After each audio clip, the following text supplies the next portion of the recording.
બિહારના પૂર્ણિયામાં petrol pump પર લાંબી કતારો, પલ્સા પેટ્રોલ પંપ પર લોકો ડ્રમ અને ડબ્બા લઈને ઉમટ્યા। યુદ્ધના કારણે તેલની અછતની અફવાએ પેટ્રોલ પંપ પર ભીડ ઉમટી હોવાનો દાવો।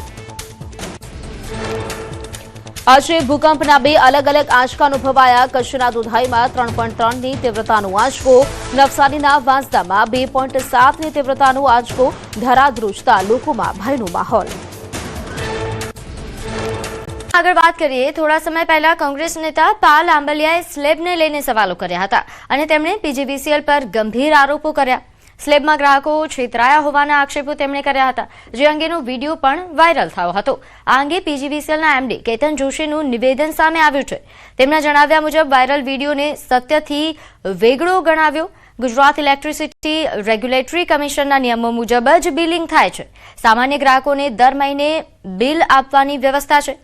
આ ઉપરાંત 1 મહિને કે 2 મહિને બિલ આવે પણ રકમમાં કોઈ તફાવત પડતો નથી। ગ્રાહકોને વારંવાર પેમેન્ટ માટે ધક્કા ન થાય તે માટે દ્વિમાસિક બિલિંગ રાખ્યું છે।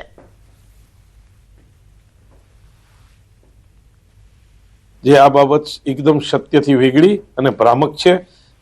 ગુજરાત ઇલેક્ટ્રિસિટી રેગ્યુલેશન કમિશનના જે હુકમ અને સપ્લાય કોડ છે તે મુજબ દરેક યુનિટના સ્લેબ નક્કી કરવામાં આવ્યા છે અને આ સ્લેબને બાય મંથલી સાયકલ બિલમાં એટલે કે 6 કિલોવોલ્ટ અને 3 ફેઝ કનેક્શન ધરાવતા હોય એને મંથલી બિલ આપવામાં આવે છે અને એનાથી ઓછો લોડ ધરાવતા હોય એને બાય મંથલી એટલે કે 2 મહિને એકવાર બિલ આપવામાં આવે છે।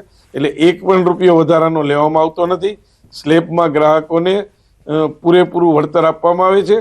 કોઈ પણ સ્પષ્ટતા જરૂરી લાગતી હોય તો અમારી કચેરીમાં આવી અને અમારા કચેરીનો સંપર્ક કરશે તો તમને સ્લેબ વાઇઝ એમની ગણતરીનો ખ્યાલ પણ આપવામાં આવશે।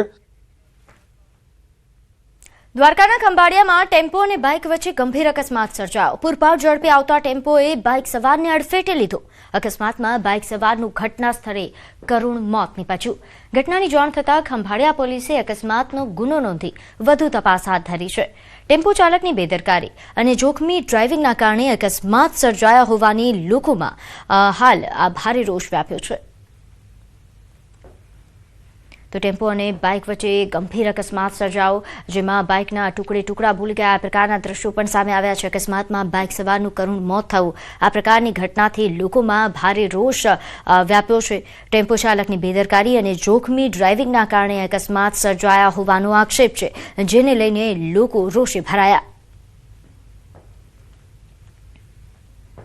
તો હાલ જે આ દ્રશ્યો સામે આવ્યા છે નોંધે છે કે અકસ્માતમાં બાઇક સવારનું કરુણ મોત થતાં પરિવાર પર આભ ફાટી ગયું છે અને આ પ્રકારે ટેમ્પો ચાલકોની અવારનવાર આ પ્રકારે જોખમી ડ્રાઇવિંગના કારણે અકસ્માતોની ઘટના બનતી હોય છે। ત્યારે આ પ્રકારની ઘટના ન બને તેના માટે ટ્રાફિક પોલીસ દ્વારા કડક કાર્યવાહી થાય તેવા પ્રકારની માંગ।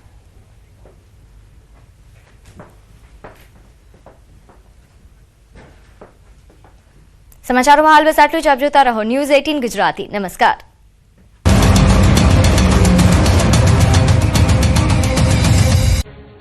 ગુજરાતમાં ઉનાળાએ સત્તાવાર રીતે દસ્તક આપી દીધી હોય તેમ તાપમાનમાં ધરખમ વધારો જોવા મળી રહ્યો છે। માર્ચના પ્રારંભથી જ ગરમીનો પારો છટક્યો છે।